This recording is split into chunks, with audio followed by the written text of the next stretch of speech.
I'm about to share something you will never forget. Yesterday, in a quiet cafe, I witnessed something that explains why most men remain invisible to women throughout their lives.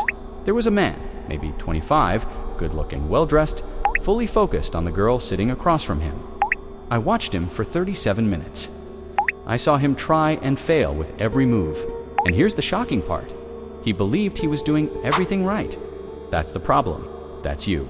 Because 99% of men do the same thing, following a script they think will work. Unaware that their minds are programmed to fail with women, today, I'll show you how to rewrite that code. But hear me clearly, most men will never have the courage to do it. Here's the cruel irony. Every man thinks he's special, that his situation is different. He believes that because he's kind, dresses well, or can make her laugh sometimes, he deserves a different outcome. But it doesn't matter. If your mindset is wrong, everything else is irrelevant. It's like trying to run Windows software on a Mac. No matter how brilliant the program, it will never work. And that's you every time you interact with women. So let me ask, how many times have you had an amazing conversation with a woman? Everything felt perfect, and then she simply disappeared? How many times have you been the ideal man, played every step by the book, only to see her choose someone who didn't even try? That's not bad luck. It's not destiny. It's mathematics. It's psychology. It's playing a game without knowing the rules. I remember when I was 20, when I discovered a brutal truth that changed everything. I was at a party, standing quietly in the corner, my best shirt on, perfect manners, polished, invisible like a ghost. Then there was Alex. Alex wasn't handsome, he was broke. He dressed like he'd stolen his clothes from someone sleeping on the street. Yet, 3 women were fighting for his attention, while I stood there, wondering, what the hell is happening? That night, I saw something I wouldn't fully understand for years. Here's the cold truth. Women aren't drawn to your resume. They're not impressed by good intentions. They're not attracted to how desperately you want their approval. In fact, the more you like them, the less they want you. It's reverse mathematics. The harder you try, the faster you fail. I know what you're thinking. It doesn't make sense, does it? This is why men fail 98% of the time. They keep trying to rationally solve what is actually an emotional game. Think about it. The software running your mind was installed when you were 5. Your mother told you to be nice to girls. Your teacher said, respect the ladies. Society whispered, happy wife, happy life. But none of this has anything to do with attraction. You've been trained to be what women secretly don't want, a loyal golden retriever. What they truly crave is a wolf. Not a hostile wolf, not a feverish wolf, but a wolf nonetheless. Autonomous, unpredictable, independent. Let me explain with one simple observation. Every conversation with a woman is full of what I call polarity punch moments, where you either raise or lower emotional tension. Most men are terrified of tension. They try to smooth everything over. She seems restless. You joke. She challenges you. You submit. She tests you. You try harder to please her. You're too busy trying to win her approval to realize that comfort is the enemy of desire. Think about it. When was the last time you were excited by something predictable? When was the last time a movie without conflict kept you hooked? Never. Because humans, particularly women, are wired for emotional stimulation. They crave push and pull, ambiguity, tension, and challenge. But you behave like an instruction manual. Page 1, I like you. Page 2, I will do anything for you. Page 3, please choose me. And the conclusion, boring. Now, understand me clearly. I'm not telling you to be cruel. Stupid men think that because women like excitement, they must act like jerks. But women don't like bad men. They like men who are independent men, who own their body, their reality, their existence, and don't collapse just because a pretty face appears. Ironically, the bad boy often has these qualities only because he doesn't care about anything. But you can have them too, without losing your decency. And that's the perfect combination. Here's a practical example. You meet a woman online. She's stunning. Your instinct. Write something witty, something clever, something that proves you're unique. You've already lost. Why? Because your entire approach depends on her reaction. You're not expressing yourself. You're performing. You're not speaking. You're auditioning. And she can smell it like a shark smells blood in the water. So what do? You write what makes you laugh. You write what entertains you. You act as if you have 10 other options, and this is just one more conversation. That energy, that self-amusement, that groundedness is what breaks the noise. That's what makes her stop and pay attention. This is where most men fail. Even when they understand this idea, they still try to fake it. They pretend not to care while caring desperately inside. They feel beta but try to act alpha. Pay attention. Women have been watching male behavior since they were teenagers. They've observed every word, every trick, every move men make. They are authentic by nature, and their radar is sharper than a lie detector. You can't fake it. You must become it. Let me share a story. About 3 years ago, I met a woman the kind who makes you reorganize your entire day just for the chance to see her again. We were talking, everything was flowing perfectly, until she said something I strongly disagreed with. The old me would have nodded along, smiled, and stayed polite. But this time, I looked her in the eye and said, "That is the most ridiculous thing I've heard all day." This morning, I spoke to my neighbor. She believes birds are government spies. She looked at me, shocked, then laughed and leaned in with curiosity. Why? Because every other man had agreed with everything she said. I was the first to treat her like a normal human being, instead of a goddess on a pedestal, you see. When you elevate a woman too high, you force her to look down on you. It's physics. It's geometry. She can't respect someone who worships her, because worship creates inequality. And women can't feel attraction without challenge. It's biological, just like you can't feel desire for someone you're not physically drawn to. She can't feel desire for someone who has erased all tension. And here's the biggest mistake men make. They think attraction is addition. Add more compliments, add more dates, add more attention, add more availability. But attraction is subtraction. Subtract your constant presence. Subtract your need for instant replies. The space you create is where desire begins. The empty space is what pulls her in. Think about your phone right now. If someone always replies instantly, is always available, always saying yes, how valuable are their messages to you? Not valuable at all. Because what is always accessible is worthless. It's pure economic supply and demand. You've flooded the market with yourself. You killed the scarcity. But when someone replies, sometimes, disappears other times, shows interest one moment and withdraws the next, suddenly you're staring at your phone wondering what they're doing, why they haven't answered, what's going on in their world. That's the position you need to be in, not the other way around. And here's what will happen to most men watching this. They'll agree with everything I just said. It will make perfect sense. You can take all the notes you want, but when you wake up tomorrow, your old programming will take control. The nice guy protocol will activate. You'll do what you've always done, because changing this requires more than understanding. It requires practice, failure, and feeling. It requires reconditioning. I went through this myself when I first started interacting with women. I failed beautifully with this new perspective. I went from too nice to completely indifferent, from too available to disappearing completely, from too polite to unnecessarily confrontational. It probably took me 100 interactions before I finally found balance. But here's what I discovered. Even my mistakes were more attractive than my old perfect behavior. Even while I was stumbling, even while I was getting it wrong, women were more interested in me than when I was the nice guy. Everything shifted. Do you want to know when I finally understood this? I was on a date with a stunning woman, the kind other men stop and stare at. Halfway through the date, I realized something. I was bored. She was beautiful, but not interesting. And instead of pretending, instead of faking enthusiasm just because she was attractive, I told her, "You're gorgeous, but this conversation is putting me to sleep. I'm going home. Netflix will be more interesting." And I left. Do you know what happened? She called me that night. The next day, this woman who had men chasing her for years was suddenly chasing me. Not because I used a technique, not because I was playing a game, but because I genuinely valued my time and attention more than her beauty. That's the real power. That's the real frame. And most men don't understand this. It's not about being cruel. It's not about being dismissive. It's about having standards that go beyond physical beauty.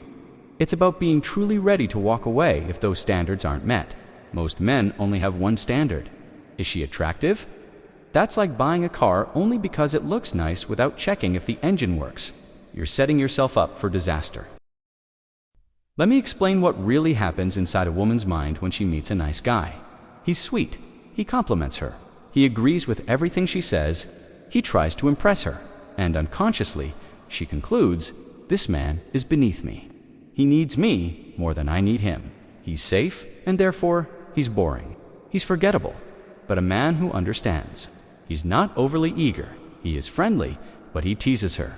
Sometimes he's available, sometimes not. He disapproves when necessary. He is more concerned with entertaining himself than trying to impress her, and her unconscious mind picks up on this. In short, she feels he is on her level or above it. He has options. He is unpredictable. He is intriguing. He is unforgettable. Do you see the difference? This isn't about acting foolish. It's about being a man with a life of his own thoughts, his own standards, and an identity strong enough to handle the moment when a beautiful woman appears. Now, let's talk about one of the most feared topics by men, the friend zone. Every man fears it, but very few understand why it exists. Women place men in the friend zone when they feel no romantic respect for them. How do you end up there? By acting like a friend when you actually want to be a lover. You earn it by being nice, always available, and completely You pretend from day one, hiding your desire behind fake friendship, and then act surprised when she feels nothing for you. Listen carefully. If you see a woman in romantic terms, she must know it not through a dramatic confession 3 months later, but through your actions, your energy, and your subtle flirtation from day one, not through hidden intentions buried under the mask of friendship. Let me give you an example. Mike was a man I knew. He befriended every woman he admired. He became their emotional support, their assistant, their always available best friend. And then, months later, he would confess his feelings. Every time he was rejected, and every time his heart was shattered. But he would say, "But I was so nice to her." Exactly, that was the problem. You were nice. You were not attractive. You were not sexual. You were not emotionally charged. You were like a brother, a girlfriend, a pet. Being rude is not the solution. The solution begins here. Be attractive first, then be nice. Take the lead. Bring vitality into the interaction. Use compassion like a spice, not as the main dish. Be sexual, but never creepy. Be confident, but never arrogant. Be a challenge, but not impossible. This is a balance, but it can be learned. Here's a practical exercise. Next time you text a woman, pause before hitting send. Ask yourself, am I sending this to get a reaction from her? Or am I sending this because it entertains me? If it's the first, delete it. If it's the second, send it. This one simple filter will change the entire dynamic of your communication. Here's another practice. Disagree. Not with everything, not just to be difficult, but when you truly disagree, say it. No, I don't think so. That movie was awful. I see it differently. Start with small things. Instead of mirroring the opinions you think she wants to hear, express what you truly believe. Here's what will surprise you. The more politely you disagree, the more intrigued she becomes. Why? Because it shows strength. It shows you don't need her. It shows acceptance. It shows that you see her as an equal human being whose opinion can be wrong, not as a goddess whose words are sacred scripture. I remember a conversation from about a year ago. A girl told me she believed in astrology. The old me would have said, "Oh, that's cool. Tell me more." But instead, I said, "Astrology is just organized birthday racism." She paused, then she laughed. And then she spent the next hour trying to convince me otherwise. We had a real dialogue with real energy, instead of me nodding silently while she talked. That's the difference. But here's the real secret, the piece that changes everything. You must become a man who doesn't need a woman's approval. Don't act like that man. Become that man. How? By building a life that is genuinely fascinating. Have hobbies that fulfill you. Have goals that wake you up in the morning. Set rules that actually matter to you. When your life is full, when you're truly busy with things that are important to you, when you have real options, you stop trying to play hard to get. You are hard to get. You stop pretending to have standards. You actually have them. You stop faking confidence. You feel it because your life has given you a reason to be confident. Most men try to recruit women to fill the emptiness in their existence. And women can sense this emptiness the way animals sense earthquakes. They know, consciously or not, that you're using them as emotional crutches, as validation devices, as proof that you are worthy. That pressure is too heavy, that responsibility is too much. So they run. Your life must be full. A woman should be a complement, not a necessity. She should be the cherry on top, not the entire cake. Because if she is your whole cake, what happens when she leaves? You're empty again, you're shattered again, and you're desperate again. Think of the men who are naturally magnetic to women. They are not always the richest or the best looking, but almost all of them are men whose lives are full, even without women. They have jobs, passions, friends, and goals. Women are a part of their lives, not the center of them, and that is what makes them magnetic. That's what makes them attractive. That's what you must become. Now, let's talk about the moment of truth. Whether in person or online, most men show up with the energy of a job interview. Please choose me. Here are my credentials. Stop showing up like a man begging to be chosen. Show up like a man who is offering an opportunity. I am fascinating. I am entertaining. If you are worthy, I may allow you into my life. Do you see the shift? It's not arrogance. It's not narcissism. It's simply knowing your value, believing that your time and your attention are important. If you don't believe that, why should she? This change in perspective transformed my life completely. Stop thinking about getting women. Start thinking about choosing women. You are not trying to earn the approval of every woman you meet. You are screening for women who meet your standards. This changes everything. Your energy, your method, your entire dynamic. When you are the one choosing, rejection doesn't hurt. It's not personal. It's simply selection. She chose herself. Good. She saved you time. Move on. But when you are chasing, every rejection feels like failure. I had to learn this lesson the hard way. For years, I tried to persuade women to want me, performing, convincing, impressing, until I was exhausted. Then I switched to choosing, is she interesting? Does she fit my lifestyle? Does she add value beyond her looks? Suddenly, I had standards. Suddenly, I was the prize. Suddenly, everything shifted. But here's the part no one tells you. At the beginning, this path is lonely. When you stop seeking approval, when you stop being nice just to gain favor, you will lose people. The women who fed on your attention without giving anything back will vanish. The friends who loved your self-sacrifice will be confused. Your family might say, you've become selfish. Good. Let them be confused. Let them talk, because on the other side of this short, lonely season is something far better. Genuine attraction, real connection. Women who choose you for who you are, not for what you do for them. Do you know what's tragic? Men in their 40s and 50s still running the same program they learned at 15, still trying to be nice as a strategy for attraction, and still wondering why they fail. Don't become that man. Make the change now. Yes, it's uncomfortable. Yes, it's terrifying. But it's more terrifying to stay the same. It's more terrifying to die with regret. Everything I'm telling you is true. It's simple but not easy. Simple because the ideas are clear. Not easy because you must reprogram decades of conditioning. Not easy because you must face rejection. Not easy because you must become someone new, and the world will resist it. Your friends will resist it. Your old self will resist it. But here's my promise to you. If you truly do this, if you change your perspective, if you practice what I've taught you, your entire world will change. Not just with women, but in every area of life. Because the confidence that comes from no longer needing validation, the strength that comes from having standards, the freedom that comes from being genuine, these things transform everything. This is your assignment. But here's the truth. 98% of men will never do it. And 98% will stay exactly where they are for the next 30 days, the next 30 years. Be the 2%. Practice one thing. Detach from the result. Approach women without clinging to the outcome. Do this and watch your entire reality change. Send messages that carry no need. Go on dates with no urgency. Just practice being present, being genuine, being satisfied with who you are. That is it. That is the key. That is the missing piece. That is what separates the 2% from everyone else. No magic lines, no tricks, no techniques. Just the ability to stand as yourself alone and let women decide whether they want to join your world, instead of you desperately trying to join theirs. Listen, I understand. This video has probably shattered everything you were taught to believe. Good, it should, because everything you've been taught has brought you here. to a place you no longer want to be.